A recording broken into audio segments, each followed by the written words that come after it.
Lebanon மீது Israel தொடர் தாக்குதல் எதிரொலியாக ஹார்முஸ் ஜலசந்தியை மீண்டும் மூடியிருக்கிறது ஈரான். லெபனான் மீது இஸ்ரேல் நடத்திய வான்வழி தாக்குதல்களில் நூற்றுக்கணக்கான பொதுமக்கள் உயிரிழந்ததா தகவல்கள் வந்த வண்ணம் இருந்தன.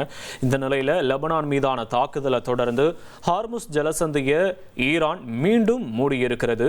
ஹார்முஸ் ஜலசந்தியை ஈரான் மீண்டும் மூடிவிட்டதாக அந்நாட்டின் அரசு ஊடகங்கள் தற்போது அதிகாரப்பூர்வமாக அறிவித்திருக்கிறது.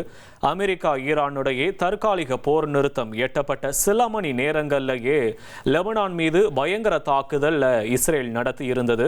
ஈரானுடைய நடவடிக்கையால் உலக சந்தையில் கச்சா எண்ணெய் விலை கடுமையாக உயரக்கூடும் என்ற அச்சம் ஏற்பட்டிருக்கிறது. லெபனான் மீது இஸ்ரேல் தொடர் தாக்குதல் எதிரொலியாக தற்போது ஹார்முஸ் ஜலசந்தியை மீண்டும் ஈரான் மூடியிருக்கிறது.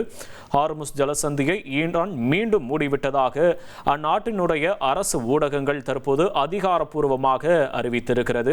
அமெரிக்கா ஈரானுடைய தற்காலிகமாக போர் நிறுத்தம் எட்டப்பட்டிருந்த சில மணி நேரங்களிலேயே லெபனான் மீது பயங்கர தாக்குதலை இஸ்ரேல் நடத்தியிருந்தது. இந்த நிலையில் இந்த தாக்குதலின் எதிரொலியாக ஹார்முஸ் ஜலசந்தியை மீண்டும் ஈரான் மூடியிருக்கிறது. கூடுதல் விவரங்களை செய்தியாளர் ரமேஷ்குமார் வழங்க கேட்போம். ரமேஷ், வணக்கம். ரமேஷ், விவரங்களை பதிவு பண்ணலாம்.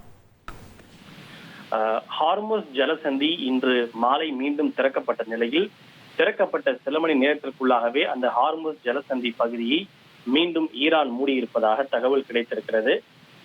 ஏனென்றால் இந்த ஈரான் மீதான போர் நிறுத்தம் 2 வாரங்களுக்கு அமல்படுத்தப்படுவதாக ட்ரம்ப் அறிவித்திருந்தார். இது குறித்து தெரிவித்திருந்த இஸ்ரேல் இந்த போர் நிறுத்தம் என்பது லெபனானுக்கு பொருந்தாது என தெரிவித்திருந்தது. ஹிஸ்புல்லா அமைப்பின் மீது தொடர்ந்து தாக்குதல் நடத்தப்படும் எனவும் தெரிவித்திருந்தது.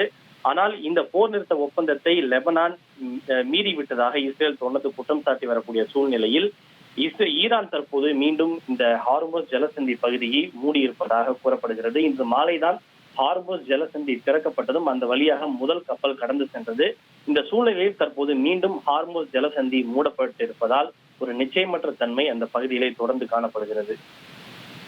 உங்களுடைய விவரங்களுக்கு நன்றி ரமேஷ்குமார். இனி செல்லும் இடமெல்லாம் செய்தி.